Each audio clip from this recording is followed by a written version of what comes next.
Venezuela এবং যুক্তরাষ্ট্রের মধ্যে উত্তেজনা দিন দিন বৃদ্ধি পাচ্ছে।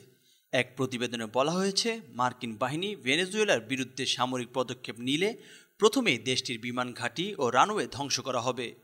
যুক্তরাষ্ট্রের centre for strategic and international studies CSIS জানিয়েছে, এটি একটি সম্ভাব্য হামলার সূচনা হতে পারে। মার্কিন সামরিক প্রস্তুতি বৃদ্ধি পেয়েছে, বিশেষ করে ক্যারিবীয় অঞ্চলে।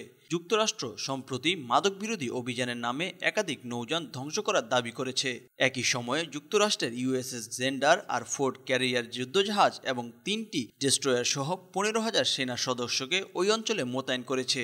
এটি গত কয়েক দশকের মধ্যে সর্বোচ্চ সংখ্যক সেনার মোতায়েন বলে জানা যাচ্ছে।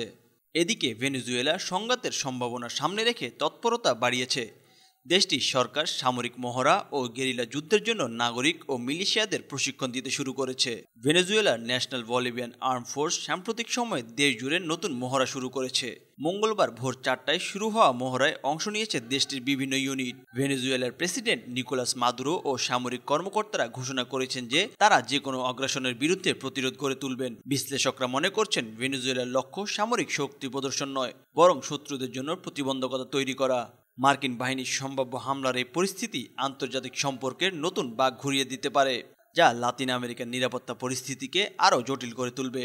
নিউজ ডেস্ক, চেষ্টা টিভি।